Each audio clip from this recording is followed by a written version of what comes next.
5 years in hell taught Ava one brutal lesson. Powerful men never give anything for free. Then one day, she was delivered to the penthouse of Manhattan's most notorious mafia boss as a gift. Her body covered in bruises, her eyes hollow like someone who had died long ago. She waited for the worst. 1 night, 2 nights, 3 nights, but he never came, and that was what terrified her most. Ava had no idea that every night, that powerful man stood behind her door, fists clenched tight, because he saw his own monster staring back at him from her eyes.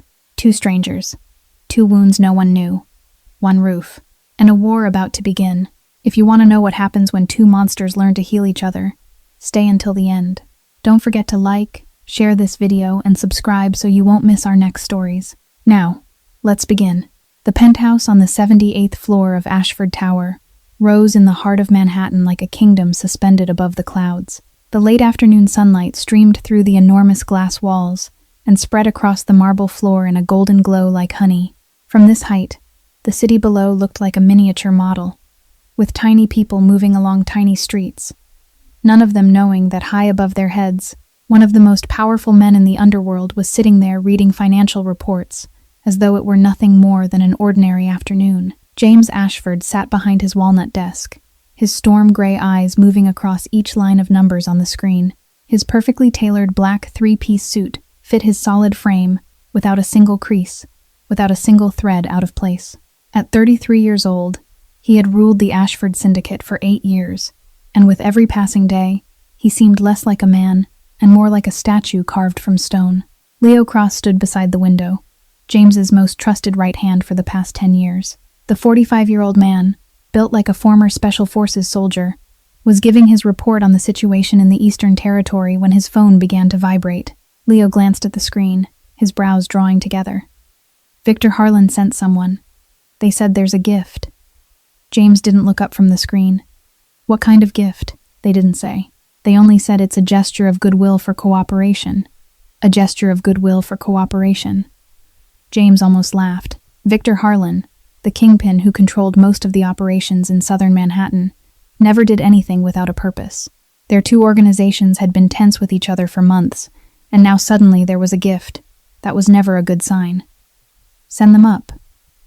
Leo nodded and said a few words into the phone. A few minutes later, the private elevator came to a stop. The doors opened. 2 men stepped in first, dressed in black suits, their faces cold as ice.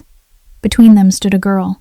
James didn't look up right away. He finished the line of email he was writing, saved it, and only then slowly raised his eyes. And he went still.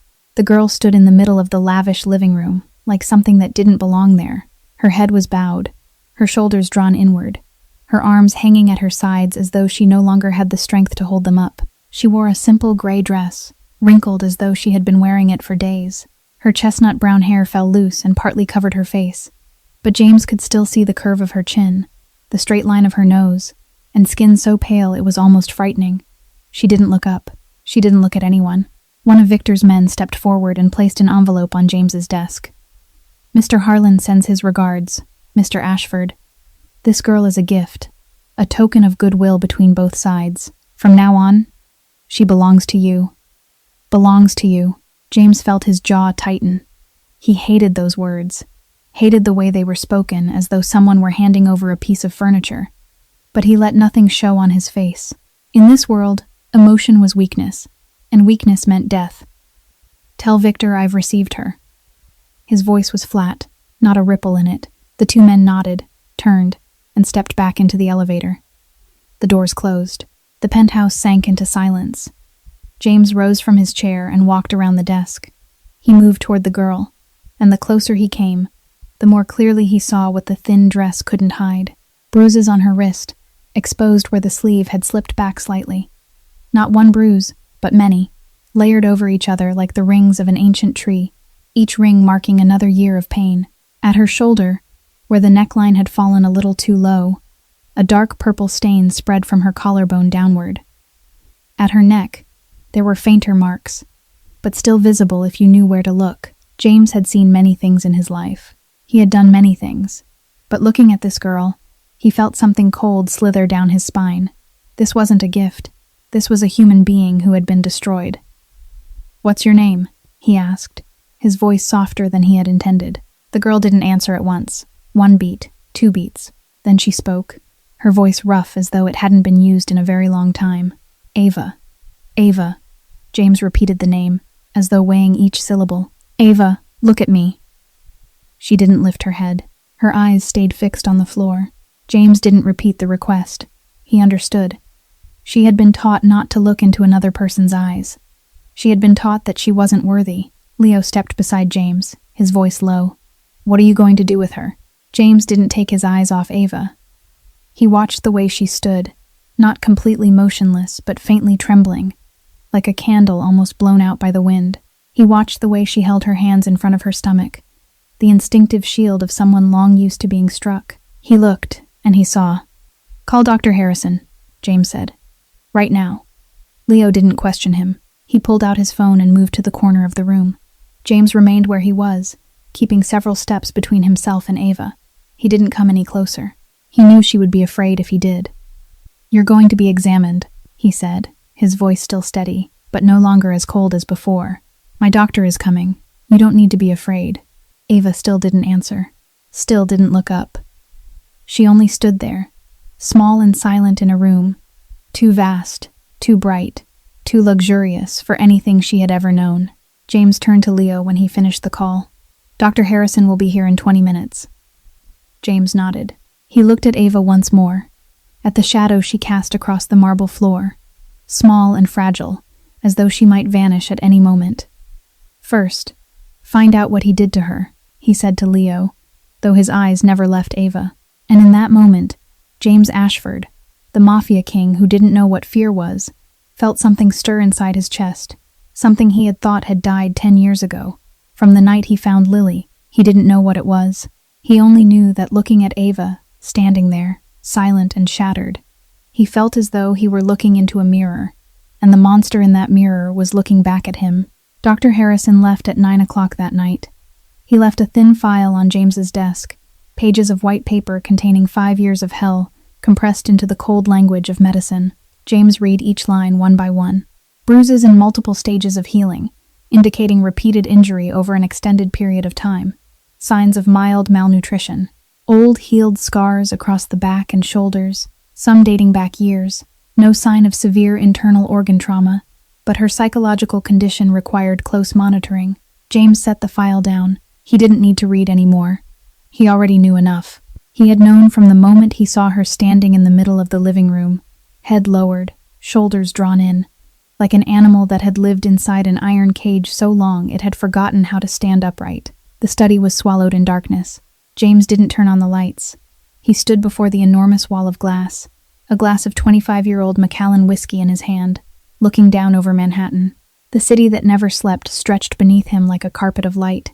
Millions of lamps flickering, millions of lives unfolding without knowing anything about this penthouse, about the girl lying in the living room only a few steps away, about the man standing in the dark, with a drink in his hand, and his own private ghosts for company.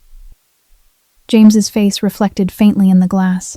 He saw himself there, sharp features, deep gray eyes, the faint scar running along the left side of his neck. He looked exactly like what the underworld called him, cold, ruthless, unshakable. But inside, in the place no one could see, something was moving. Ava's eyes. He couldn't stop thinking about those eyes. Amber in color, clear as honey beneath sunlight, but empty. Completely empty. As though the soul had departed long ago, leaving behind only a body that still breathed. He had seen eyes like that before. Lily. The name rang through his mind like a bell in the middle of a silent night. His sister. 14 forever. He remembered her smile, bright as morning sunlight, her golden hair flying in the wind when she ran toward him every time he came home to visit. He remembered the sound of her laughter, pure and clear, the way she said his name, with all the admiration only a younger sister could give her older brother. Then he remembered that night, the night he found her. The blue eyes that had once sparkled were empty now, staring at the ceiling and seeing nothing. Skin cold, lips pale. Too late. He had arrived too late. 10 years had passed, and every night he still saw those eyes. Every night he still woke with Lily's name echoing in his mind. Every night he still wondered whether things would have been different if he had been just a little faster, if he hadn't obeyed his adoptive father, if he had acted instead of waiting. James raised the whiskey to his lips and let the amber liquid slide down his throat. Hot, sharp, but not enough to burn away memory. Nothing was ever enough. A soft knock at the door pulled him from his thoughts. Leo stepped inside and stopped at the threshold when he saw James standing in the dark. "She's asleep," Leo said. "Mrs. Chen gave her dinner and made up the living room for her to rest." James didn't turn around. "Did she eat?" "A little. Not much. She didn't say anything at all." Silence. Leo took a few more steps forward. "Do you think she's Victor's spy?" It was a reasonable question. Victor Harlan never did anything without a purpose. Sending a girl as a gift could have been a way to plant someone inside James's territory, gather information, find a weakness. That was how the underworld worked. No one trusted anyone. No one gave anything away for free. "Maybe," James finally said. "But whatever she is, whatever Victor sent her here for." He stopped and looked down at the whiskey in his hand. The light from the city below reflected on the surface of the drink, glittering like distant stars. "She's a victim first." Leo said nothing. He had known James long enough to understand when silence was the wiser choice. "She stays in the living room," James continued, his voice returning to that flat stillness, like the surface of a frozen lake. "Make sure she's fed. Let her rest. No one touches her. No one questions her. No one frightens her." He paused. "Including me." Leo frowned. "You're not going to talk to her? Ask what Victor wants, what she knows?" "Not yet." "Why not?" James finally turned around. In the dark, his face looked like something carved from stone, expressionless, unreadable. But Leo, who had been at his side for 10 years, saw something different in those gray eyes, something he had never seen there before. "Because I don't know what to say," James said, his voice lower now, almost a whisper. "She doesn't need words. She needs time." Leo nodded slowly. He didn't fully understand, but he trusted James. He always had. "I'll take care of it." "Leo," James called out just as Leo turned away. "How many years did he do this to her?" Leo stopped. According to Dr. Harrison, the oldest scars date back at least 4 to 5 years. 4 to 5 years. James closed his eyes. 4 to 5 years of living in hell. 4 to 5 years of being treated like garbage. 4 to 5 years, and she was still alive. She was still standing. She was still breathing. That wasn't weakness. That was strength. The kind of strength that cost a soul to acquire. "Let her rest," James said, opening his eyes. "We'll talk when she's ready. If she wants to talk." Leo nodded once more and left, closing the door behind him. James turned back to the wall of glass and the city below. He lifted the whiskey again, but didn't drink. He simply stood there, alone in the dark, with the cooling glass in his hand and Lily's ghost in his mind.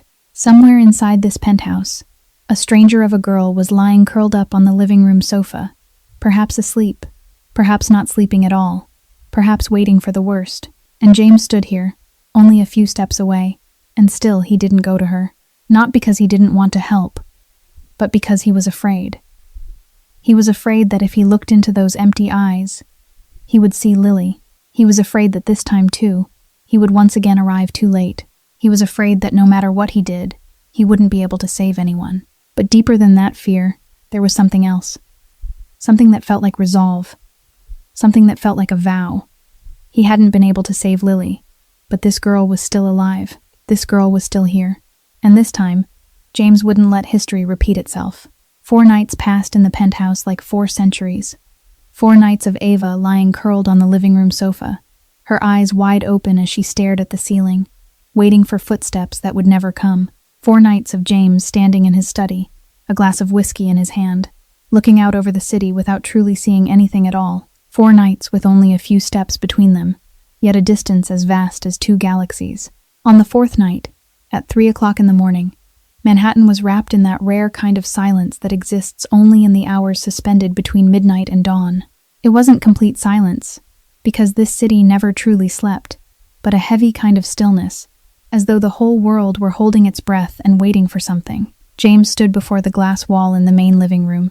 He had given up the study tonight, not for any clear reason, only because his feet had carried him here, and he hadn't bothered to resist. The whiskey in his hand had gone warm long ago, but he didn't drink it. He only held it out of habit, like an anchor keeping him tied to reality whenever his mind threatened to drift somewhere else. From the 78th floor, the city below looked like a dream. The skyscrapers stood in silence like giant sentinels, their windows glittering with alternating yellow and white light. The streets stretched endlessly like ribbons of brightness, broken now and then by the moving glow of a taxi or an ambulance. Farther away, the Hudson reflected the faint light of the moon, and across the water, New Jersey flickered like a painting touched with stars. Beautiful, cold, distant, just like him. The sound of footsteps, light as breathing, pulled James from his thoughts. He didn't turn around at once. He had heard enough footsteps in his life to know this wasn't Leo, wasn't Mrs. Chen, wasn't anyone from the security team. These footsteps were lighter, more hesitant, as though the person walking wasn't sure whether they had any right to be here at all. He turned. Ava stood in the doorway of the living room. She wore the sleepwear Mrs. Chen had prepared for her, pale white, too loose for her thin frame. Her chestnut hair hung in a tangle over her shoulders, untouched by a brush since the afternoon. Her bare feet rested on the cold stone floor, and her face, pale beneath the dim light spilling in from the city, carried the unmistakable marks of 4 sleepless nights. The shadows beneath her eyes looked like bruises. Her eyes were wide, alert, but also so exhausted that she no longer seemed to have the strength to be afraid. They looked at each other. The world seemed to stand still for a heartbeat. Neither of them spoke. James didn't ask why she had come here, why she wasn't asleep, whether she needed something. He didn't say meaningless things like everything would be all right, or that she was safe here. He only looked at her, and she looked back at him. And in that moment, they understood something words couldn't express. They were both creatures of sleeplessness, both haunted by the ghosts of the past every time they closed their eyes, both more at ease in darkness than in light, because in darkness no one could see the scars. Ava moved first, slowly, cautiously, like a stray cat deciding whether trust was worth the risk. She walked to the large sofa facing the glass wall and chose the farthest corner, as far from James as she could get within this space. She sat down, drew her legs up, wrapped her arms around her knees, and turned her face toward the glass. She didn't look at him again. She looked out at the city, as though it were the only thing she could bear at this moment. James remained still for a while. Then he turned back to the glass wall, neither moving closer to her nor walking away. He simply stood there, the whiskey in his hand, looking out at the same view she was seeing. 2 shadows in a dark room, one standing, one sitting, 10 steps apart. No one broke the silence. Time moved strangely when nothing marked its passing. No ticking clock, no conversation, no sigh, only silence, deep and dense as black velvet, wrapping around them like an invisible blanket. James didn't know how much time had passed. 1 hour, maybe 2. He didn't notice. He only knew that somewhere between night and dawn, something had changed.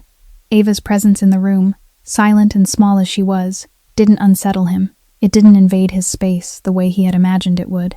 Instead, it felt as though someone were sharing the burden of the dark with him, even without speaking a single word, even without looking at him.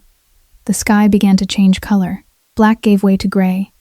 Gray softened into pale violet, then pink, then orange. Dawn climbed up from the east, slow and patient, as though it knew there was no need to hurry, because it would always come, no matter how long the night had been. The first light of the new day entered the room, changing everything from cold gray to warm gold. It touched the glass, touched the stone floor, touched James's shadow and Ava's shadow. Ava rose to her feet. Her movement was gentle, almost soundless.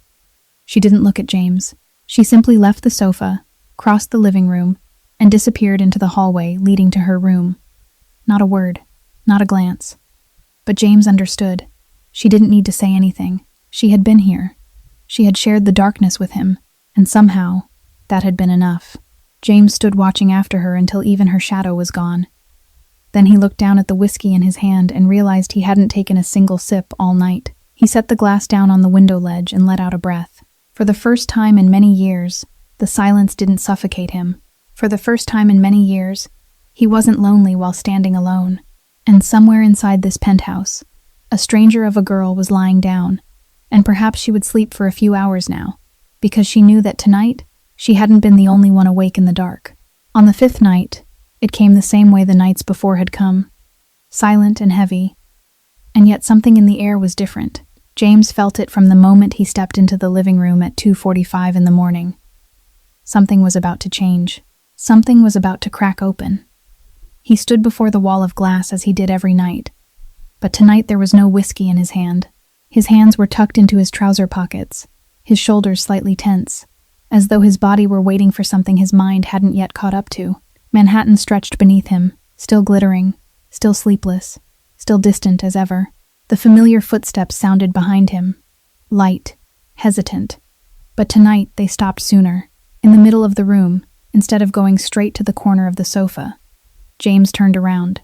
Ava stood there, about 10 steps away from him, barefoot on the stone floor, her hair still tangled, her eyes still shadowed with exhaustion. But there was something different in her gaze tonight, not the emptiness of those first days, not the weary resignation. It was something sharper than that, something harder, like an animal driven into its final corner that had at last decided to turn and face what was hunting it. She opened her mouth. Her voice was rough from being unused for too long, as though each word had to find its own way across a barren desert. "What do you want from me?" The question hung in the air, heavier than the silence that had covered the room for the past 4 nights. James didn't answer right away. He looked at her, truly looked at her, from her bare feet trembling slightly from the cold or from fear or from both, up to the amber eyes fixed on him for the first time since she had arrived. She was waiting for the answer she believed she already knew, waiting for the cruel truth she had grown used to, waiting for the price powerful men always demanded. Nothing at all. 2 words, simple, even, and completely unlike what Ava had expected. She didn't blink, but something shifted in her eyes. Suspicion, disbelief, and deeper still, something that looked like pain. "I've heard that before." Her voice was still hoarse, but now there was an edge to it. It was always a lie. There was always something. There was always a price. James took 1 step toward her. Only one. Enough to shorten the distance, but not enough to threaten. He saw her flinch back a little, the reflex of someone too familiar with being struck. And then she stopped herself, forcing that instinct down through sheer will. She didn't run. She stood her ground and faced him. He noticed that. "You don't have to believe me," James said, his voice still calm, but softer now, as though he were speaking to a wild creature on the verge of bolting. "You don't have to believe anything I say. You only need to know one thing." He paused, letting the words that followed settle into the space between them. "You're not a prisoner here. The doors aren't locked. They never were. You can leave whenever you want." Ava froze. Her whole body went rigid, as though someone had poured ice water over her head. She looked at James, then turned to look toward the door leading into the hallway, where the private elevator waited, where the path out into the world lay beyond. The door, unlocked. She could leave. She could walk out right now, cross to the elevator, ride down to the lobby, and step onto the streets of Manhattan at 3 o'clock in the morning. She could be free. Ava looked at the door, then at James, then at the door again. Once, then twice more, as though she were trying to understand an equation with no answer. 5 years. 5 years in Victor's mansion, where every door had been locked, every window barred, every step watched. 5 years in which no one had asked what she wanted, no one had given her a choice, no one had treated her like a human being. And now this man, the most feared Mafia king in Manhattan, the man who was supposed to be even more dangerous than Victor, was telling her she could go. She looked at the door one last time, and she didn't leave. Not because she believed James, not because she felt safe here, but because when she looked at that door, she didn't see freedom. She saw nothingness. Her father was dead. Her mother had died long before that. She had no siblings, no friends, no one at all. 5 years in hell had taken everything she had. And now, if she stepped through that door, where would she go? Who would she be? How would she live? James watched her standing there, watched the battle unfolding in her eyes, watched the moment she realized that freedom could also become another kind of prison. He said nothing. He didn't need to. He simply turned away and walked to the small bar in the corner of the room, where he poured a glass of water. Not whiskey, not wine, just water, clear and simple. He set the glass on the small table near her, not handing it to her directly, not touching her, not stepping into her space. Then he moved back, keeping his distance. Ava stared at the glass of water as though it were something from another world. "Why don't you?" she faltered, as though the question was too difficult to force into words. "Why aren't you like the others?" James tilted his head slightly and looked at her with eyes that gave nothing away. "Because I'm not the others." The answer was too simple, too direct, too unlike everything Ava had learned in the past 5 years. She looked at the glass of water again. Clear, harmless, or maybe not. "Is this a trap?" she asked, her voice still hoarse, but now touched by something almost like sarcasm, something that almost sounded like the old Ava, the Ava from before 5 years of hell, the one who could question and challenge and refuse to bow her head. James almost smiled. Almost. The corner of his mouth moved by a millimeter, then was gone. "It's water." Ava looked at him for a long moment. Then she did something she didn't even understand herself. She stepped forward, picked up the glass, and drank. Small sips, slowly. As though this were the most precious thing anyone had ever given her, the cool water slid down her dry throat, and somewhere inside her chest, something she had believed dead for a very long time began to stir. Not trust. Not yet. But perhaps the possibility of trust. She set the glass down, and for the first time since arriving here, she sat down on the sofa without curling herself into the corner. She sat a little nearer, a little more at ease, though still wary, still ready to run. James didn't sit. He turned back to the wall of glass and stood there looking out over the city, and once again they fell into silence. But tonight the silence was different. Lighter. Easier to breathe inside. As though something had been spoken, even without words. A week passed, and those 3 o'clock mornings had become something neither of them named, yet both of them understood. There had been no invitation, no agreement, only the sound of Ava's footsteps in the hallway each night, and James was always there waiting before the wall of glass, as though he already knew she would come. The distance on the sofa grew shorter with each passing night. On the first night, she sat at the farthest corner. On the second night, a little closer. On the third night, closer still.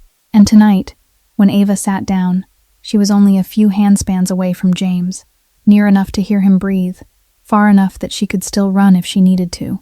The city lights were the only source of light in the room, pouring in through the glass wall and painting streaks of gold and white across the stone floor. Manhattan still shimmered below as it did every night, but tonight neither of them looked outside. They stared into the open space ahead, each lost in separate thoughts, until Ava opened her mouth. "My father was an accountant," she began, her voice as soft as breath, as though speaking any louder would shatter something fragile. "An ordinary accountant. He worked for a company in Brooklyn, handled ledgers, tax reports, the kind of boring things no one ever wants to think about. He didn't know that company belonged to Victor Harlan. No one told him." James said nothing. He only sat there, his back resting against the sofa, his eyes facing forward, yet all of his attention was turned toward her. He listened in the way very few people know how to listen, without interrupting, without showing pity, without trying to fix anything or offer comfort. He simply listened. "One day, my father found something in the books. The numbers didn't add up. Money was moving in ways that made no sense. He started digging deeper, and the deeper he dug, the more he found. Money laundering. Millions of dollars every month. And he, a man so honest he wouldn't even run a red light on an empty road, decided he had to do the right thing. He was going to the police." Ava stopped, took a deep breath, let it out. "Victor knew before my father even made it out the door. That night, he never came home. I was 18. She didn't cry. She had forgotten how to cry a long time ago. Or maybe she had wept herself dry during those first years in Victor's mansion and had nothing left now. Her voice stayed even, as though she were telling the story of someone else, someone she had once known in another life. "Victor didn't kill me. He had a crueler way. He kept me as collateral, to make sure no one in my family would dare say a word. But my family was only me. My mother died when I was little. No brothers, no sisters, no grandparents, just my father and me." She looked down at her hands, her fingers laced together in her lap. 5 years. I lived in his mansion for 5 years. Not as a servant, because servants are at least paid. Not as a prisoner, because prisoners at least have a sentence and a release date. I was just something in between. A shadow. An ornament. A reminder of what happens to anyone who dares stand against Victor Harlan. James felt his jaw tighten. He let nothing show on his face. But inside, something was burning. Not pity. Ava didn't need pity. It was something closer to fury, to the savage urge to turn back time and tear Victor Harlan apart piece by piece. I learned how to make myself invisible, Ava continued. Never look anyone in the eye. Never speak unless spoken to. Never exist more than necessary. That was the only way to survive. And I did things. She stopped, her voice dropping. Things I'm not proud of, to stay alive, to see the next day. Silence. Long, heavy. Then James spoke, his voice lower and gentler than Ava had ever heard it. Survival doesn't require pride. It only requires courage. And you're still here. You made it through 5 years of hell, and still had enough strength to sit here, to tell me this, to ask questions instead of bowing your head. That isn't weakness. That's enough. Ava turned to look at him. For the first time that night, she truly looked into his eyes, and she saw something there, buried deep beneath the ice he used to shield himself from the world. Something like understanding, something like pain, recognizing pain. Lily, James said, the name leaving his lips as though it had been locked away too long and had finally found its way out. My sister, Lily. His jaw tightened. His eyes turned distant, beyond the wall of glass, beyond Manhattan, beyond 10 years of memory. 10 years ago, she was taken by one of my adoptive father's rivals. They wanted leverage, demands, terms. I was 23 then, without power, without a voice. I begged my adoptive father to let me go after her. He refused. James paused, and Ava saw his hand clench into a fist on his thigh. He said it was a trap. Said we couldn't risk the whole organization for one child. One child. My sister was 14 years old, and to him, she was only a piece on the board, not worth the sacrifice. Your adoptive father. Ava began, but James shook his head. I didn't obey him. I went on my own. I found the place where they were holding Lily, but by the time I got there, his voice broke, only for a moment, then flattened again like the surface of a frozen lake. Too late. I got there too late. He didn't give details. He didn't have to. Ava understood. She understood that kind of too late. The kind of loss that never heals. The kind of wound that never closes. After that, I made a rule, James said, his voice hard as steel. Never touch women or children. Never. No matter who they are. No matter the reason. That's my line. Silence settled over them again. But this time it was different. It wasn't heavy or suffocating. It felt more like the silence between two people who had both walked through hell and realized they no longer needed to explain themselves. I'm sorry, Ava said softly. About Lily. James turned to look at her. Don't. You don't owe me an apology. They sat there in the dim light of the city that never slept. Two shadows on a sofa, closer than they had ever been before. Neither of them spoke again. There was no need. They had handed each other their broken pieces, and neither one had bled. It was the beginning of something. They both felt it. Neither of them was ready to name it, but it was there, fragile as a strand of silk, strong as steel, binding together two strangers who had found each other in the dark. 2 weeks passed, and Ava began to realize that something strange was happening inside her. She was eating more regularly now, no longer looking at every meal as though it might be a trap. She was sleeping a few hours each night. Not much, but enough for the dark circles beneath her eyes to begin fading. She had started moving through the penthouse, exploring rooms she once hadn't dared step into, standing before the glass walls overlooking the city without feeling as though she were being imprisoned. For the first time in 5 years, she was beginning to feel like a human being again. That afternoon, James had gone to a meeting. He had told her before leaving, in the same brief way he always spoke, that he would be back before dinner, and that if she needed anything, she only had to tell Mrs. Chen. Ava had nodded, and for the first time, she realized she was truly waiting for him to come home. Not because she was afraid of being alone, but because she had grown used to his presence. She was sitting in her room, reading a book she had taken from the shelf in the living room, when the phone on the table began to vibrate. It was the phone James had given her a few days earlier, telling her that if she ever needed to contact anyone at all, she could use it. She had never used it. She had no one to call. An unknown number appeared on the screen. No name, no identification, only a string of digits. Ava watched it vibrate and almost decided not to answer, but it kept going. The first time, the second time, the third time, as though the person calling knew she was here, knew she was staring at the screen, and wouldn't stop until she picked up.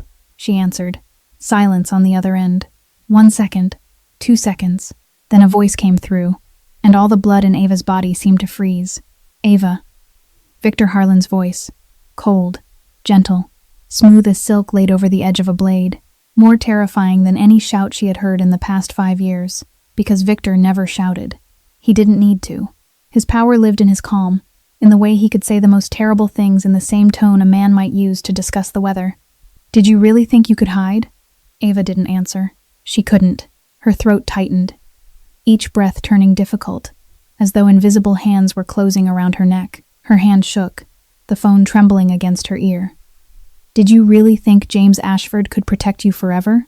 Victor continued, his voice still soft as a lullaby. Did you think that by staying in that luxurious penthouse, you could forget who you are? Forget where you belong? He paused, letting each word sink into her. You are my property, Ava. You have always been my property. A gift temporarily lent out doesn't mean I have surrendered ownership. Ava wanted to say something, wanted to scream in his face that she wasn't an object, that she didn't belong to anyone, that he had no right. But 5 years under his hand had taught her that resistance only brought pain, and the habit of silence had worked its way all the way into her bones. You know what happens to people who stand against me, Victor said, his voice dropping lower, almost a whisper. Your father knew, and you will know too, if you don't obey. Ava closed her eyes. Her father's face rose in her mind, his warm smile, the way he used to smooth her hair every morning before leaving for work, the way he never came home again after that fatal night. I'm giving you 24 hours, Victor said, his voice turning cold and businesslike again. Come back on your own, or I'll burn down everything James Ashford has. His company, his men, the beautiful penthouse where he's keeping you, and you'll watch it all go up in flames, knowing it happened because of you. The call ended. No goodbye, no chime, only sudden silence, as though someone had cut the cord tying her to reality. Ava sat there, the phone still pressed to her ear, her face pale as paper. Her hand shook beyond her control. Her heart pounded against her ribs, each beat like an alarm bell. He had found her number. He knew where she was. He wouldn't stop. And if she stayed here, if she kept staying here, James would be dragged into a war that wasn't his. He would bleed because of her.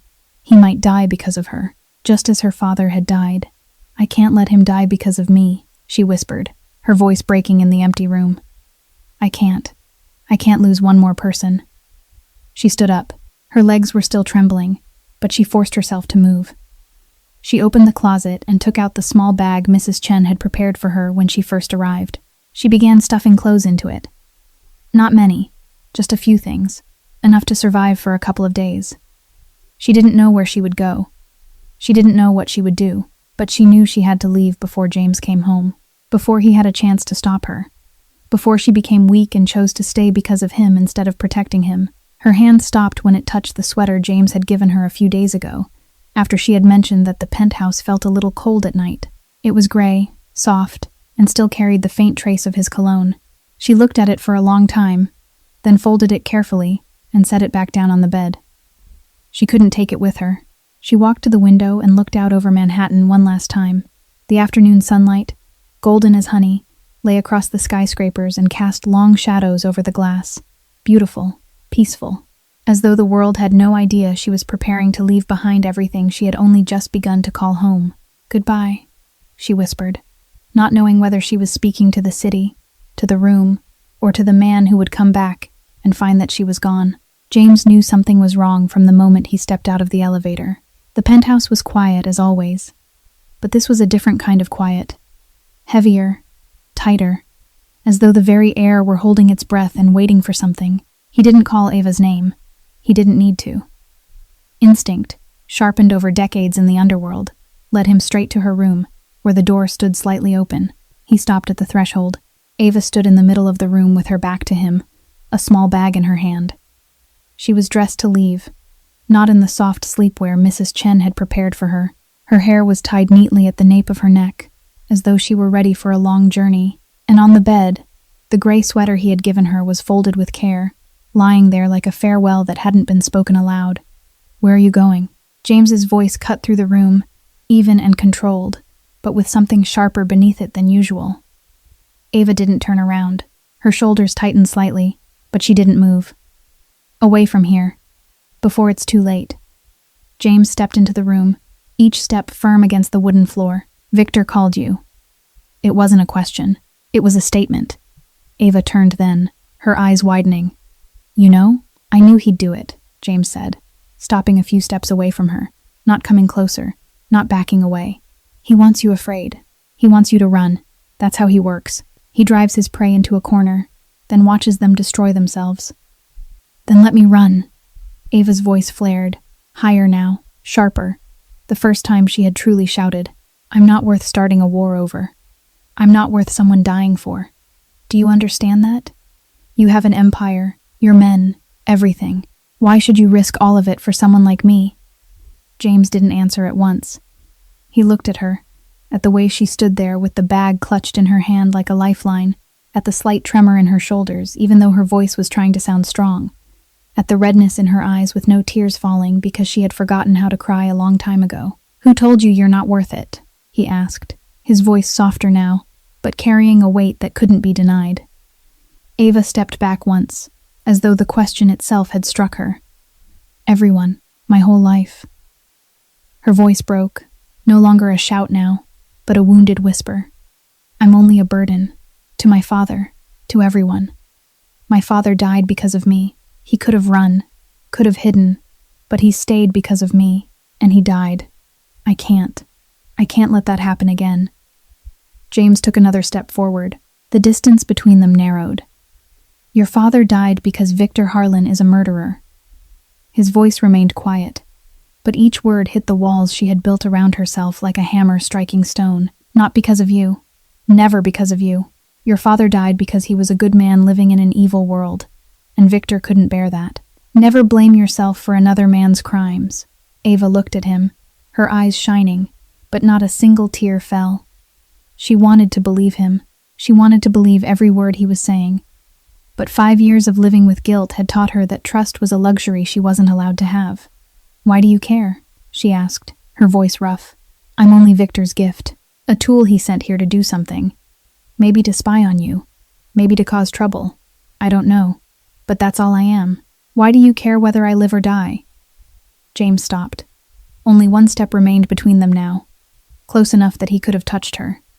He didn't. He only stood there, looking straight into her eyes with gray eyes as deep as a sky before a storm.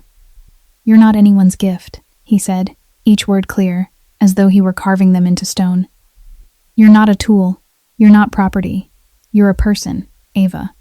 A person who survived 5 years of hell and is still standing here, still strong enough to want to protect someone else instead of thinking only of herself. You deserve to live. Not because I say so, because it's the truth." Ava drew in a shaky breath, as though she had just run a great distance. The grip on the bag loosened in her hand, no longer fierce and desperate as before. "You don't know who I am," she said, her voice breaking. "You don't know what I did to survive. The things I don't need to know," James cut in, not harshly, only with final certainty. "I know enough. I know you've endured what no one should ever endure. I know you're still here after all of it. I know you're stronger than you think, braver than you think. And I know that if you walk out that door, if you go back to Victor, he will kill you. Maybe not today, maybe not tomorrow, but he will. Slowly, painfully, the way he has been doing for 5 years already." He stopped and took a slow breath. "And I won't let that happen." Silence. The room itself seemed to be holding its breath. Ava looked at him, and in those amber eyes, James saw something beginning to change. The familiar emptiness gave way to something else. Confusion, doubt, and deeper still, fragile as the first ray of sunlight after a storm, perhaps hope. "I don't understand you," she whispered. "I don't understand why you're doing this."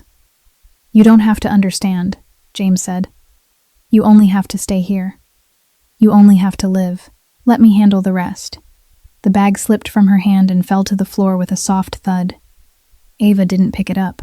She only stood there, staring at James as though she were looking at a creature she had never seen before. one that didn't obey any of the rules she had learned in 5 years of hell. And James stood there looking back at her, the most powerful man in Manhattan, the Mafia king feared by the entire underworld, standing in this room with a small woman who had been about to leave, and realizing that he would burn the whole world to the ground if that was what it took to keep her safe. The next morning, just as dawn touched the skyscrapers of Manhattan, James called a meeting in the private conference room on the 77th floor, directly beneath the penthouse. The room had been designed for major decisions, for discussions that could never be allowed to leak beyond those walls, with soundproof panels, no windows facing in from outside, and a long oak table large enough to seat 10 people, though today there were only 5. Leo sat at James's right, as always. The other 3 were the most loyal lieutenants of the Ashford Syndicate, men who had stood beside James since the early days when he first took power. Morrison, who oversaw the finances, with silver hair and eyes as sharp as blades.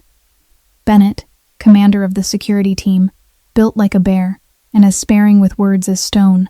And Hayes, who managed outside relations, always smiling, though no one should ever mistake that smile for friendliness. On the table lay an opened envelope, its contents spread at the center. Victor Harlan's ultimatum inside. Leo had read it aloud for everyone to hear. Return Ava Sinclair within 48 hours, or prepare for war. No negotiation, no exceptions. Silence settled over the room after Leo finished. The yellow light from the ceiling lamps fell downward, casting deep shadows across their grave faces. No one spoke, yet James could feel their eyes turning toward him, waiting. Analyze the situation, James said, his voice flat as still water. Leo nodded and began the briefing. Victor Harlan controlled most of southern Manhattan and part of Brooklyn. His forces were numerous, though not as disciplined as those of the Ashford Syndicate. His finances were strong, though not as stable as the empire James had built. A war would be costly. There would be casualties on both sides. It would drag on for months and draw unwanted attention from the authorities. But if it came to fighting, the Ashford Syndicate could win. Not easily, but they could. So the question is, Morrison said when Leo finished, his tone as careful as it always was, do we want to fight? Silence. Morrison looked around the table, then continued, no disrespect, James, but starting a war over one girl? Is it worth it? Who is she that we should bleed for her? What is she to this organization? Victor sent her as a gift, and we can send her back as one. No loss, no war, and everything goes on as before. Bennett said nothing, but the look in his eyes showed he was thinking much the same. Hayes kept smiling, though that smile did nothing to hide the calculation in his gaze. James didn't answer at once. He rose slowly and walked to the wall of glass at the far end of the conference room, the only wall that looked outside. Manhattan stretched beneath them, small and distant from this height. He stood there for a long time, his back to the men waiting behind him, his shadow cast dark against the brightening sky. 10 years ago, he began, his voice lower than usual. I failed to act in time to save someone who mattered to me more than anything else in this world. The room went still. No one breathed. No one moved. In 10 years of working for James Ashford, none of them had ever heard him speak of his past. None of them had known there was anyone important to him. None of them had dared ask. I have lived with that decision every day since, James continued, still without turning around. Every night, I wake up and ask myself whether things would have been different if I had moved faster, if I hadn't obeyed orders, if I had acted instead of waiting. The answer is always the same, too late, and I have had to live with those 2 words ever since. He turned then and faced the men seated around the table. His gray eyes passed over each face, without judgment, without threat, carrying only the ruthless honesty they had long grown used to. This isn't only about her, he said. This is about principle. Victor Harlan thinks he can send a human being to me the way a man sends a piece of property. He thinks he can treat a woman like an object, and we will stand silent and accept it. He thinks he can threaten, he can command, and we will bow our heads. James paused, letting his next words settle into the air. He's wrong. Morrison opened his mouth as though to say something, but James lifted a hand and stopped him. I know the price of war. I know men will fall. I know everything could be lost. But Morrison, if we let Victor win here, if we bow our heads to him today, then we were lost long ago already. Not territory, not money, ourselves. The very thing that makes us different from him. The silence stretched on. Morrison looked down at his hands. Bennett looked straight at James, and for the first time, there was something like deeper respect in his eyes. Hayes stopped smiling. "Answer, Victor," James said, his voice no longer low, but cold again and final as steel. "One word." "No. The war starts now." Leo nodded immediately, without hesitation. "I'm with you." Bennett nodded next, heavy and certain. Hayes nodded too, his smile returning, though this time it carried something that looked almost like admiration. Morrison was the last. He looked at James for a long moment, then let out a breath and nodded. "I'm with you." The meeting ended. One by one, they left the room, until only Leo remained behind. He rose and walked over to James, who was still standing before the window. "Are you sure about this?" Leo asked, his voice low, meant only for the two of them. James didn't turn. He looked out over the city, a city that within hours would become a battlefield. "I'm sure of one thing," he said. "I don't want to wake up for another 10 years carrying one more regret." The next day, after the decision had been made and the war had officially begun in the shadows, James decided to move Ava somewhere safer. The penthouse in Manhattan might have been a fortress, but it was also too obvious a target. Victor knew she was there. He knew the address, knew the layout, and had likely already placed people watching it for days. The private estate on Long Island was a better choice. Far from the city, known to fewer people, easier to defend with its open terrain and the single road leading in. James was reviewing maps and transport plans in his study when he heard a soft knock at the door. He looked up and saw Ava standing at the threshold. She no longer folded into herself the way she had in those first days, no longer lowered her head or avoided his eyes. She stood straight, shoulders open, and looked at him with clear purpose in her gaze. "I want to talk to you," she said, her voice still gentle, but no longer trembling. James nodded and motioned for her to come in. Ava walked to the front of his desk, but she didn't sit, as though she needed to remain standing in order to say what she had come to say. "I want to help." She said it plainly, without hesitation. "I don't want to just sit there and wait while you and your men prepare to fight because of me." James set his pen down and looked at her with an unreadable expression. "Help how?" Ava drew in a deep breath, as though gathering courage. "I lived with Victor for 5 years. 5 years of hearing him on the phone. 5 years of watching how he operated. I know how he thinks. I know how he plans. I know his weak points. I know things outsiders can't possibly know. I can help." James leaned forward, his hands laced together. "You've already endured enough. You don't have to do this. You don't owe me or anyone else anything." "I know," Ava answered, and there was something new in her voice, something firmer, something resolved, that he hadn't heard before. "I know I don't owe anyone anything, but this isn't about debt. It's about the fact that I don't want to be a victim anymore. For 5 years, I let everything happen to me without doing anything. I let Victor control my life. Let him decide whether I lived or died. I'm tired of that now. I want to be part of this. I want to fight for myself." James looked at her, truly looked at her, and for the first time he saw something different in those eyes. Gone was the emptiness of those early days. Gone was the weary resignation.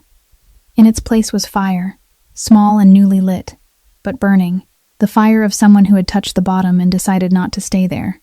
He nodded slowly. "All right. You'll work with Leo. Any information you have about Victor, about the way he operates, about his men, about his weaknesses, we need all of it." Ava let out a breath, as though she had been holding it for the entire conversation. "Thank you." "Don't thank me," James said as he rose to his feet.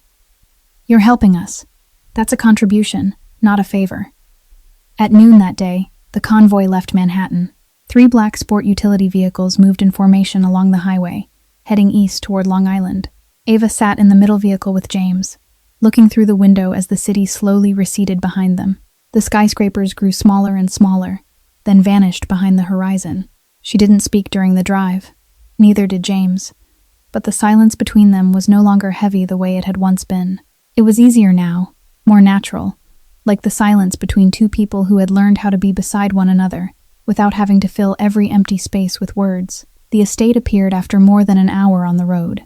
A 3-story white house stood in the middle of broad grounds, surrounded by lush trees and a low fence. Far beyond it, the sea stretched all the way to the horizon, deep blue beneath the afternoon sunlight, waves brushing softly against the golden sand. Ava stepped out of the vehicle and went still. She had never seen the ocean before.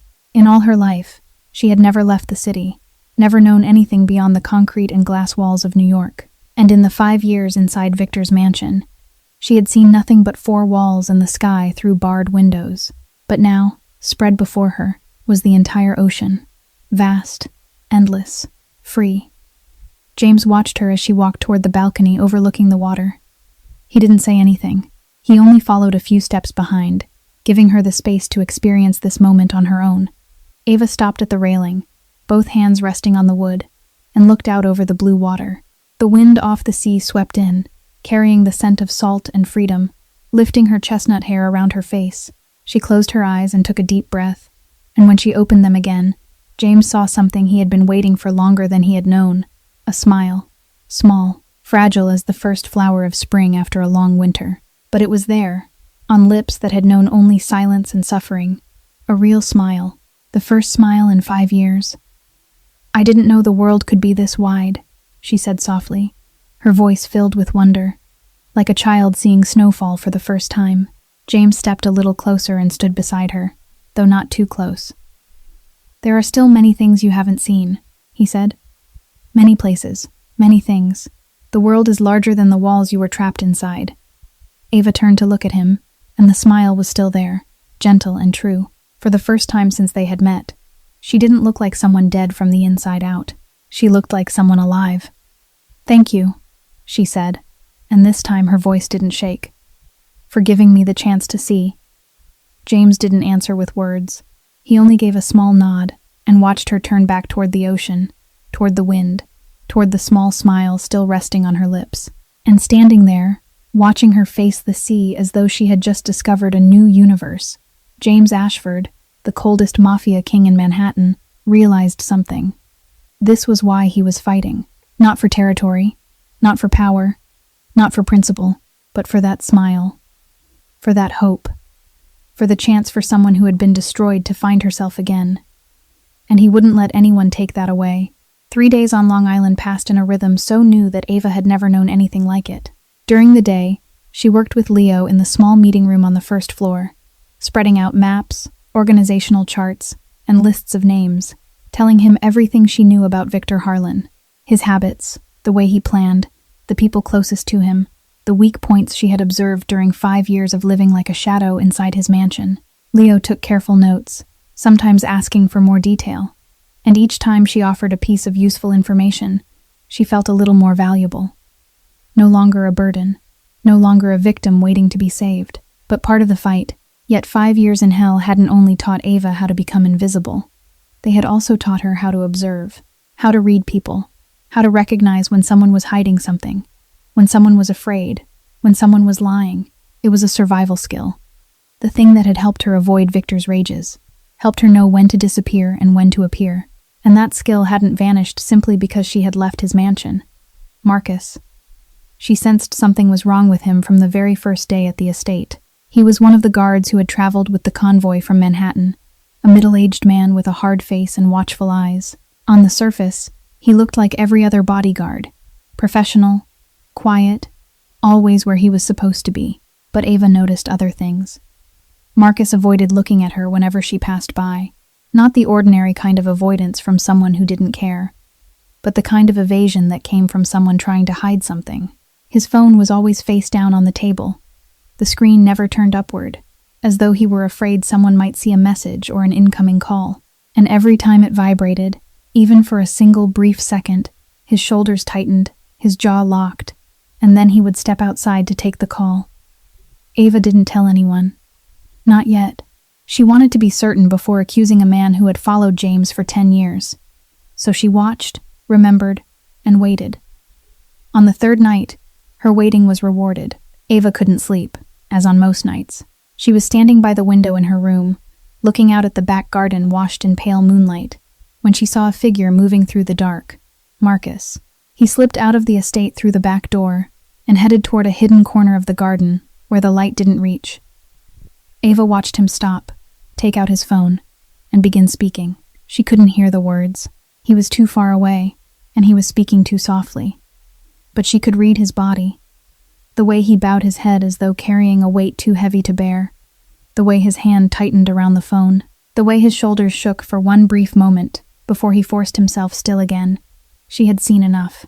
The next morning, while Leo was reviewing maps in the meeting room, Ava stepped inside and closed the door behind her. "I need to tell you something," she said, her voice low and serious. Leo looked up, frowning when he saw her expression. "What is it, Marcus?" Ava said plainly. "I think something's wrong with him. You should check." Leo set his pen down, his gaze sharpening. "Are you sure? Marcus has been with James for 10 years. He's one of the most loyal men we have." "I'm not 100% sure," Ava admitted, "but I've seen enough to be suspicious. He avoids looking at me, keeps his phone face down, tenses every time he gets a call, and last night he slipped outside to talk on the phone in the dark." She paused and looked straight into Leo's eyes. 5 years with Victor taught me how to recognize when someone is hiding something, and Marcus is hiding something. Leo studied her for a long moment, as though weighing what she had said. Then he nodded. "I'll check." That afternoon, Leo found the truth. Marcus had been in contact with Victor's people, multiple calls over the past few days. All of them from a number Leo traced back to one of Victor's closest subordinates. He had been feeding them information about the estate's location, the number of guards, James's schedule. He was the inside man. James confronted Marcus in the study that evening. No one else was there except Leo by the door, and Ava, who had asked to stay because she had been the one to discover it. Marcus stood in the middle of the room, stripped now of the hard composure of a professional bodyguard. His shoulders were slumped, his head lowered, like a man who had lost everything. "Your daughter," James said, his voice neither angry nor threatening, only even as still water. "How old is she?" Marcus lifted his head, his eyes red, startled that James knew. 6, he said, his voice breaking. "Sophie, she's 6. Victor took her from school 3 days ago. He said if I didn't do what he wanted, he would." He didn't finish. He didn't need to. Everyone in the room understood. "Please." Marcus dropped to his knees, all pride and dignity falling away. "I had no choice. She's my daughter. She's all I have. I'll do anything, take any punishment, but please, save her." A heavy silence filled the room. James looked down at the man kneeling before him, the man who had followed him for 10 years, the man who had betrayed him not for money or power, but for a 6-year-old child. He understood. He understood too well. 10 years earlier, he too had been willing to do anything to save Lily. He had defied orders, defied danger, defied everything. The only difference was that he had failed. "Stand up," James said, his voice still without emotion, but no longer cold. Marcus rose slowly, his eyes still lowered. "I understand what it means to do everything for the person you love," James said. "But now you have 2 choices. Help me save your daughter and destroy Victor, or keep being his puppet and lose both your daughter and yourself." Marcus lifted his head, and in his eyes there flashed the first thin spark of hope. "You'll save Sophie?" "I'll try," James said. "But you give me everything you know. Where she's being held. Who's guarding her. Everything." Marcus nodded at once, fast and absolute. "I'll help. Anything. Anything at all." Leo glanced toward Ava, and there was something new in his eyes now, something close to respect. "How did you know?" he asked quietly. Ava looked at Marcus, the man trembling with hope and fear, then turned back to Leo. "I know what fear looks like," she said. And Marcus was afraid of something more than death. Only family can make a person afraid like that. The plan was completed within 24 hours. James decided to use Marcus's betrayal itself as a weapon, not against Marcus, but against Victor. They would pretend they knew nothing about the inside man, allowing Marcus to keep feeding Victor information. Except that information would now be exactly what James wanted Victor to hear. Weak defensive positions, fewer guards than there actually were, loose watch rotations. Victor would attack, and he would walk straight into a trap. But first, they had to save Sophie. Leo led a small team of 3 out of the estate at midnight, moving toward Brooklyn, where Marcus said Victor was holding the little girl in an old apartment. The rescue was swift and clean. No gunfire, no casualties. Only a 6-year-old child sobbing in her father's arms when Marcus was finally allowed to see her through a video call. He dropped to his knees in front of the screen, tears streaming down his face, and Ava stood in the corner of the room watching it all, feeling something warm spread through her chest. Maybe hope, maybe faith that not everything had to end in tragedy. At 4 o'clock in the morning, with the sky still black as ink, the security alarm was triggered. The siren tore through the silence of the night, red lights flashing throughout the estate, and everything began moving at a dizzying speed. James had already prepared for this. He pulled Ava from her bed and led her running through the hallway to the safe room in the basement, where there were steel walls, a bullet-resistant door, and a camera system that allowed her to monitor every corner of the estate. "Stay here," he said, pushing her inside. "Don't come out no matter what happens." Ava nodded. But when James turned to leave, she caught his hand. "Be careful." James looked at her for 1 second, then gave a short nod and disappeared into the dark. Ava shut the safe room door, but she didn't sit still the way he had told her to. She crossed to the control panel, turned on the camera system, and began to watch. 12 small screens lit up, each one showing a different part of the estate. She saw dark figures moving along the edge of the garden, climbing over the fence, advancing toward the house. Victor's men, more than she had expected. Maybe 20, maybe more, pouring in from every direction, like a black tide. Then the gunfire began. Not the loud explosions of action movies, but dry, sharp bursts, one after another, echoing through the estate. Ava watched on the screens as James's men struck back. They had been ready, hidden in strategic positions, and when Victor's team surged forward, they were met by gunfire from every side. She saw James on screen number 3, moving through the first-floor hallway with a speed she wouldn't have expected from a man built as solidly as he was. He fought as though he had been born for this. Every movement exact, every shot purposeful, nothing wasted, no hesitation. This was the monster the underworld feared, Ava realized. This was the James Ashford criminals whispered about in the dark.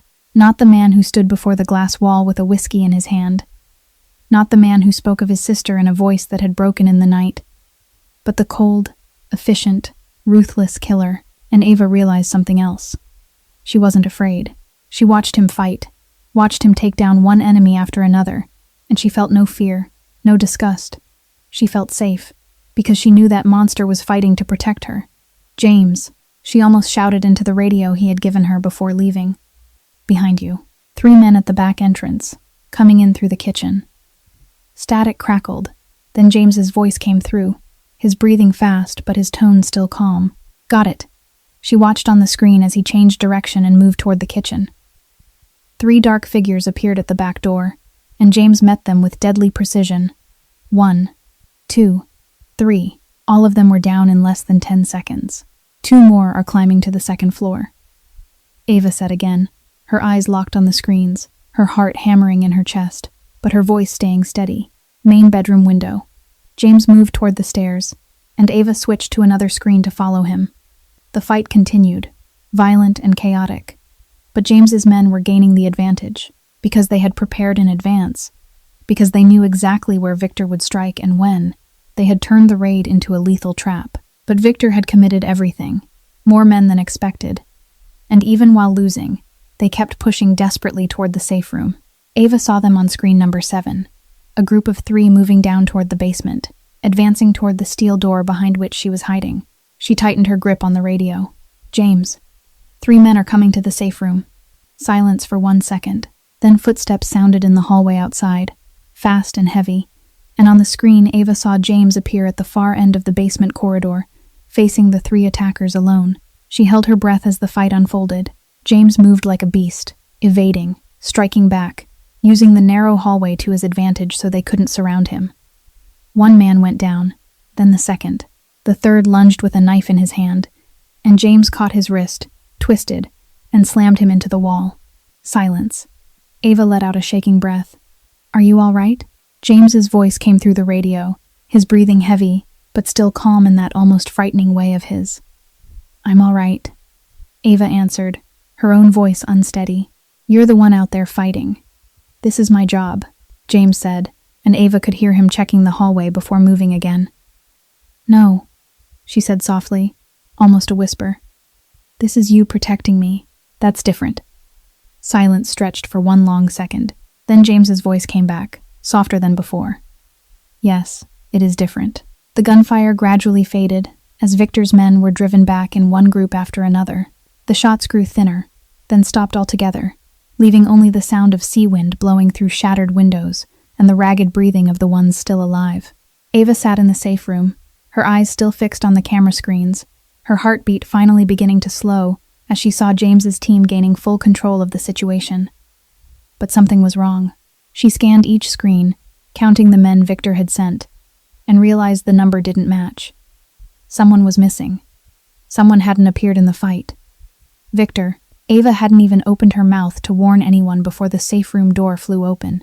Not from the front, where the steel bullet-resistant door was locked tight, but from behind, through an emergency service hatch that Marcus had compromised. It was a vulnerability only a trusted veteran like him could have exploited. Victor Harlan stepped inside, gun in hand, a cold smile curling across his lips. He looked older than Ava remembered, more silver in his hair, deeper lines carved into his face, but his eyes were still as cruel as ever, still the same eyes that had haunted her for 5 years. "Ava," he said, his voice smooth as silk and venomous as a snake, "did you really think you could hide?" Ava stood up and backed away until her spine hit the wall. There was nowhere to go. No weapon. Nothing except her and him inside this small room. "You know what happens," Victor continued, advancing toward her one step at a time, the gun aimed straight at her chest. "You know no one stands against me and survives. Your father tried, and you've already seen the result." Ava didn't answer. She couldn't, her throat locked tight, every breath turning hard as though invisible fingers were closing around her neck. 5 years of fear came crashing back like a tidal wave, crushing down on her, reminding her that she was only prey, only property, only something with no right to resist. "Put the gun down," James's voice came from the hidden doorway, cold and lethal.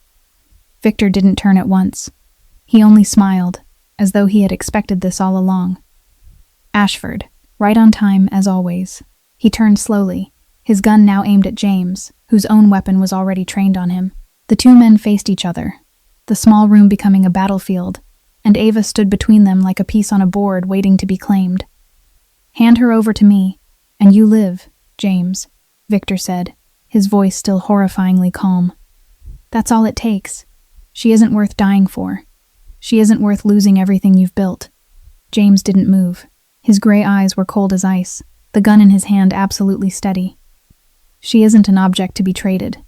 Victor laughed, a dry, contemptuous sound. "You've grown soft, Ashford. 10 years ago, you would have never gone to war over a useless girl. 10 years ago, you would have handed her over in a second without a thought. You've changed, and change in this world means death." "Maybe," James answered, his voice unchanged. "But I'd rather die my way than live yours." The tension in the room thickened like cement. Ava looked at the two men, at the two guns pointed at each other, and she knew one of them wouldn't leave this room alive. Maybe both. She couldn't let that happen. "He's right," she spoke, her voice trembling but clear. Both James and Victor turned to look at her. "I'm not worth dying for," Ava continued, stepping away from the wall and forcing herself to stand straight, even though her legs wanted to collapse beneath her. "I know that. I'm just a girl no one needs, with nothing, who is nothing." He's right about that. She looked straight into Victor's eyes, her eyes meeting his cold gray ones, and for the first time in 5 years, she didn't lower her head. "But you," she said, her voice hardening, "you don't deserve to live either." Victor's face twisted with rage. His calm vanished in an instant, replaced by the fury Ava had seen too many times, the fury that always ended in pain and blood. "Shut up!" He swung the gun toward her, his finger tightening on the trigger. Everything happened in a heartbeat. James lunged for Ava, faster than she would have believed a man could move. Victor pulled the trigger. The shot exploded inside the small room, deafening and violent, and James slammed into Ava, knocking her to the floor, his body covering hers like a shield. She heard the bullet tear through flesh. She felt him jerk as it struck him. She saw blood, bright red and warm, falling onto the white floor. Then another shot rang out, from the doorway, and Victor crumpled like a puppet with its strings cut. Leo stood in the safe room entrance, his gun still smoking in his hand, his face hard as stone. But Ava didn't look at Leo, didn't look at Victor. She looked only at James, who was collapsing beside her, blood soaking through his shirt, soaking into the floor, spreading outward like a dark pool beneath the dim light. "James!" she screamed, her voice ripping through the air. "No! No! No!" She pulled him into her lap, her shaking hands pressing against the wound in his chest, trying to stop the bleeding even though she knew it was useless. Blood poured through her fingers, hot and thick, and he was turning pale before her eyes, second by second. "Are you?" James whispered, blood slipping from the corner of his mouth. "Are you all right?" Ava cried. For the first time in 5 years, tears spilled down her face, hot and unstoppable. "You're such an idiot," she sobbed, her voice breaking apart. "Why did you do that? Why did you take a bullet for me? I'm not worth it. I told you I'm not worth it." James looked at her, his gray eyes dimming now, but still gentle, still peaceful, as though he didn't regret his choice at all. "Because this time," he whispered, his voice no more than a breath, "I got there in time." His eyes closed. His body went slack in her arms, and Ava screamed, the sound echoing through the small room, tearing through the darkness of the night, while Leo ran toward them, shouting into the radio for the medical team, and James's blood kept spreading across the floor. The medical team arrived within 5 minutes of Leo's call, but to Ava, those 5 minutes felt like an entire lifetime. She held James tightly in her arms, her hands still pressed over the wound even though both palms were soaked through with his blood, her mouth repeating his name again and again like a prayer, as though if she said it enough times, he would open his eyes and tell her everything was all right. But he didn't open his eyes. He lay there motionless and pale, the blood still flowing, his breathing so faint that she had to press her ear close to his chest to hear it. The medics pulled her away from him, gentle but firm, and she stood there watching them place him on a stretcher, slide an intravenous line into his arm, and press bandages against the wound. Everything happened quickly, professionally, as though they had done this 100 times before. Maybe they had. James was taken to one of the organization's private medical facilities, not a public hospital, with no records and no questions. It was an unnamed building on the outskirts of New York, looking from the outside like an ordinary office, though inside it held the most advanced medical equipment available. Ava went with him, saying nothing, never taking her eyes off the stretcher, until they pushed James through the doors of the operating room, and those doors slammed shut in front of her. The red light above the entrance turned on, and she stood there staring at it until someone finally led her to the waiting chairs outside. 6 hours. 6 hours she sat there on a hard plastic chair, cold and unforgiving, her eyes fixed on the operating room doors. Her clothes were still stained with James's blood, dried stiff and dark against the pale fabric, but she didn't change. Someone brought her food, and she didn't touch it. Someone told her to rest, and she didn't listen. She only sat there and waited, as though if she moved even for a single second, everything would collapse. Leo came to sit beside her sometime during the 4th hour and placed a cup of water on the chair next to her. "You should rest," he said, his voice tired but gentle. "I can't," Ava answered, without looking at him. "Not while he's still in there." Leo didn't push. He sat down in the chair beside her and stayed quiet for a long while, looking at the same door she was watching. "He changed after you came," Leo finally said, his voice low and thoughtful. "I've been with him for 10 years. 10 years watching him build this empire. 10 years watching him turn into the thing the underworld fears. I thought I knew him, but not once, not a single time in those 10 years, have I ever seen him care about anyone the way he cares about you." Ava didn't answer. She didn't know what to say. She only kept staring at the operating room door, where the red light still burned, where James was fighting to live somewhere between life and death. And she thought about everything that had happened. She thought about the first night she arrived at the penthouse, standing in the middle of that lavish living room, like an object waiting to be claimed. She thought about those 3 o'clock mornings. 2 shadows sitting in silence, sharing the darkness without needing words. She thought about James's story, about Lily, about the faraway look in his eyes when he spoke of his sister. She thought about her first smile when she saw the ocean, about the way he had stood behind her and looked at her as though she were the most precious thing he had ever seen. And she realized something.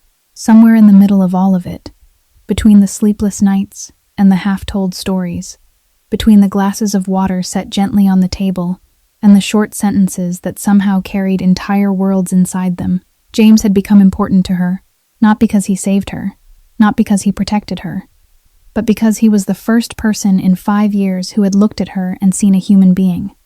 Not property, not a burden, not a victim, just Ava. The operating room doors opened. The doctor stepped out, pulling off his mask, his face weary, but not grim. Ava shot to her feet, her heart hammering in her chest. "He's going to make it," the doctor said. The bullet tore through the flesh of his shoulder, missing vital organs but causing massive blood loss. "He lost a lot of blood, but we've stabilized him. Recovery will take time, maybe a few weeks, but he will live." Ava collapsed back into her chair like a puppet with its strings cut. All the strength she had used to wait, to hope, to keep herself from falling apart, vanished in that single instant. She bent forward, buried her face in her hands, and tears spilled down. The second time that day. The second time in 5 years. And this time, they weren't tears of fear or pain, but tears of relief, too immense to contain. Leo stood beside her and laid one hand on her shoulder, saying nothing. He didn't need to. An hour later, Ava was allowed into his room. James lay in the hospital bed, eyes closed, his face pale, but peaceful. The heart monitor sounded its steady, measured beeping, like a promise that he was still here. She sat down in the chair beside the bed, and without hesitation, she took his hand. His hand was warm, alive, real. She held it tightly, as though she were afraid that if she let go, he would disappear. "You taught me I wasn't a prisoner," she whispered, her voice trembling in the quiet room. "You showed me I was worth living for. You showed me the world could be wide and beautiful. You gave me a reason to hope for the first time in 5 years." She stopped, tears slipping down her cheeks. "Now you're not allowed to leave. Do you hear me? You're not allowed." James didn't answer. He was still unconscious, his breathing light, his chest rising and falling in a calm rhythm, but Ava felt as though he heard her anyway. As though somewhere inside that deep sleep, he knew she was here. Leo appeared in the doorway, watching Ava holding James's hand with a softness in his eyes that was rare for him. "He'll be all right," he said gently. "He's too stubborn not to be." Ava lifted her head, and through the tears, a tired smile touched her lips. "I know," she said, "just like me." 3 days passed in the small hospital room, and Ava didn't leave even once. She slept in the chair beside James's bed, ate the meals Leo brought her, and spent every waking moment watching him, listening to the steady rhythm of the heart monitor, holding his hand, and waiting. 3 days in which she learned how to count each breath he took, learned how to recognize the smallest shift when he turned in his sleep, learned how to hope without being certain of anything at all. Then on the morning of the 4th day, when the first light of dawn began to slip through the curtains, James opened his eyes. His gray eyes slowly lifted, clouded and distant at first, then gradually sharpened as he saw Ava. She was sitting there, her hair a tangled mess from days without brushing it, dark shadows beneath her eyes, her face pale from exhaustion, but her eyes lit up the moment she saw him awake. Her hand was still wrapped tightly around his, as though she hadn't let go for all 3 days. Maybe she hadn't. "You're still here," James said, his voice hoarse and weak from going so long without using it. Ava smiled, the first smile she had worn in days, tired but real. "You told me I wasn't a prisoner," she answered. "That means I get to choose to stay." James tried to sit up and winced as pain spread from the wound in his chest. Ava rose at once, supporting him with both hands, gentle and careful, as though he were something precious and breakable. She tucked another pillow behind his back, adjusted him until he was more comfortable, then sat down again, her hand never leaving his. "Victor?" James asked, his voice still weak, though edged now with something sharper. "Dead," Ava answered without hesitation.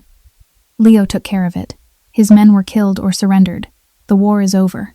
James closed his eyes for a second and let out a quiet breath of relief. When he opened them again, he looked at her with a softness she had never seen there before. "Are you all right? Truly all right?" Ava nodded and tightened her hold on his hand. "Now I am." The days that followed passed slowly, but peacefully. James recovered bit by bit, and Ava stayed beside him through every step of it. She helped him eat when he was still too weak to hold a spoon. She read to him when the pain kept him from sleeping. She sat beside him in silence when neither of them had anything to say, and the simple fact of being near each other was enough. She didn't leave. Not once did she think of leaving. A week later, James was finally strong enough to stand and walk a few steps. That morning, after the nurse had just left the room from changing his bandages, James asked Ava to help him to the window. She did, carefully placing his arm over her shoulder, letting him lean on her as they slowly crossed to the glass wall overlooking the world outside. Dawn was rising. Not the dawn of Manhattan, with its skyscrapers and neon light, but the dawn of a quiet edge of the city, with rows of green trees and a sky stretched wide open. Warm golden light poured through the glass, filling the room, filling them, driving away the darkness that had covered so many weeks behind them. They stood there side by side, watching the sun slowly rise over the horizon. "What will you do next?" James asked, his voice gentle. "You're free now. Victor is dead. No one is threatening you anymore. You can go anywhere. Start your life over. Do whatever you want." Ava turned to look at him, her eyes meeting his gray ones in the light of dawn. "Are you sending me away?" "No," James answered at once. "I'm giving you a choice. A real choice. For the first time in your life, you get to decide where you want to go, what you want to do, who you want to stay with. I want you to know that whatever you choose, I'll respect it." Ava was silent for a long moment. She looked out at the dawn, at the warm gold light spreading over the tops of the trees, at the sky changing from pink to orange and then to blue. She thought about freedom, about what it meant, about the things she had dreamed of through 5 years in hell. Then she looked back at James. "For 5 years I had no choices at all," she said, her voice quiet, but certain. "I didn't get to decide what I ate, what I wore, where I went, what I said. I only existed in whatever way other people allowed me to. Now, for the first time, I get to choose." She paused and drew in a deep breath. "And I choose to stay." James looked at her, and his eyes couldn't hide his surprise. "Why?" "Not because I have nowhere else to go," Ava answered, stepping a little closer to him. "Not because I'm afraid of the world outside, but because this is where I want to be, beside you, beside the man who showed me I was worth saving, beside the man who taught me I wasn't a prisoner." She took his hand and held it tighter. "You said you had never been free. Maybe we can learn together." James looked at her, and something changed in his face. The ice he had carried for 10 years began to melt, little by little, and where there had once been only cold and distance, there was something warmer now, something gentler. He smiled, a small smile, barely there, only the faintest curve at the corner of his mouth. But it was the first smile Ava had ever seen from him, the first smile in 10 years, and it was more beautiful than any sunrise. "Maybe," he said. Ava looked at him, and her own smile widened. "That's the first smile I've ever seen from you. You gave me a reason to smile," James answered, and he tightened his hold on her hand, not letting go. They stood there before the window in the warm golden light of dawn. Two strangers who had found each other in the dark, two wounds that had begun to heal, two people who had learned how to hope again. Outside, the sun kept rising, chasing away the last of the night and promising a new day. And inside that small room, with their hands held tightly together, James and Ava stood facing the light, no longer afraid, no longer alone, no longer the monsters in their own mirrors, only two people standing side by side, ready for a new beginning. Two strangers, two wounds no one could see, one choice, and a new beginning. If this story has touched your heart, please press the like button and share this video so more people can hear it. Don't forget to subscribe to our channel so you won't miss the compelling stories we share each day. We'd truly love to know how you felt about Ava and James's story. Please leave a comment below and share what your heart is telling you. Every comment you leave is a precious source of encouragement that helps us keep bringing meaningful stories to you. And remember, sometimes light comes from the places we least expect. Wishing all of you watching this video good health, a joyful life, and peace in every day ahead. Goodbye for now, and we'll see you again in the next video.